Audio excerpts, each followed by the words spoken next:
On paper, Gordon Sargent doesn't look like the kind of kid who could maybe revolutionize the game of golf. A skinny 175-pound economics major from Vanderbilt, Sargent has a seemingly otherworldly ability to do something that pros and amateurs alike dream of. He hits the ball unbelievably far. Sargent's driving distances are so incredible, at times approaching 400 yards, that it's plunging some of golf's old guard into a kind of existential crisis about distance in the game of golf, and it's breaking the brains of golf fans everywhere.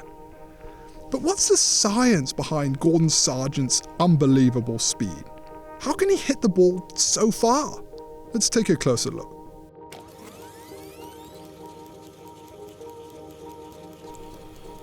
Gordon Sargent offered us an early glimpse into what he's capable of at the 2022 NCAA Championship. On the first playoff hole, a 520-yard par 5, Sargent hit his drive 380 yards. That's right, 380. He left himself just 140 yards for his approach. He wedged it to 5 feet and made the putt to win. A hard hole which he made look easy.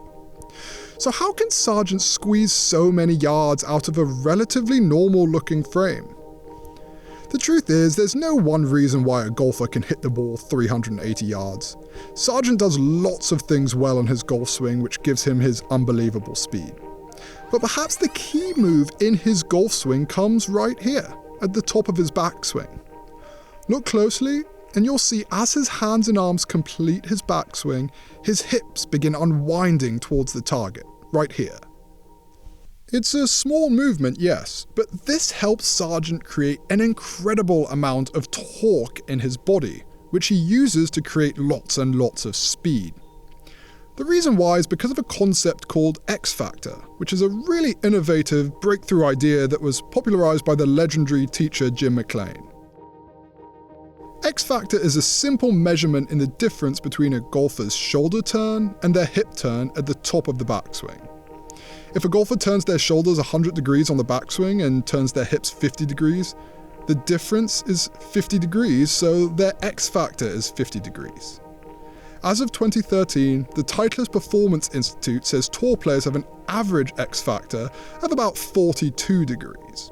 But on the downswing, like you can see in Sargent's swing, the best golfers start unwinding their hips before their shoulders. That means their X Factor actually increases slightly, by an average of about 5 degrees for tour players, TPI says. That's called the X Factor stretch, and it's a big power source in your golf swing.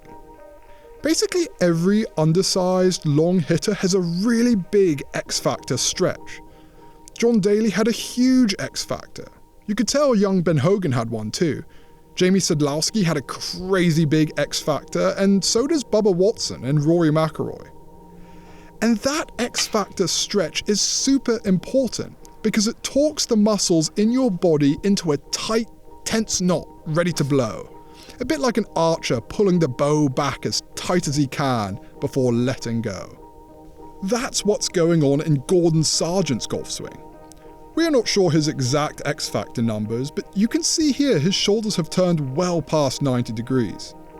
If we use Rory McIlroy's 2014 swing as a general reference point, Rory turned his shoulders at 110 degrees and his hips at 44 degrees for an X Factor of about 64. That's about 50% more than the tour average. I obviously don't know for sure, but I bet Sargent's X Factor is something similar. Anyway, as Sargent finishes turning his shoulders, you can see him begin firing his hips. This is really cool and really important because that separation increases the angle between his shoulders and hips, which stretches apart his upper and lower body and catapults his arm down with incredible speed. This, by the way, is something that pros, more than anything else, are just a lot better than amateurs at doing in their golf swings. They time each segment of their body so it fires at just the right time. It's called sequencing, and it's something that every golfer should really learn about. But anyway, it's this move that's catapulting Sargent's rise to the very top of the game. Since that NCAA victory, Sargent played in the Masters, finished low am at the US Open, and went unbeaten in the Walker Cup at the Old Course. Sargent is strong, athletic, flexible, and speedy. And get ready, because Gordon Sargent just earned his PGA Tour card. Remember the name, and remember the swing.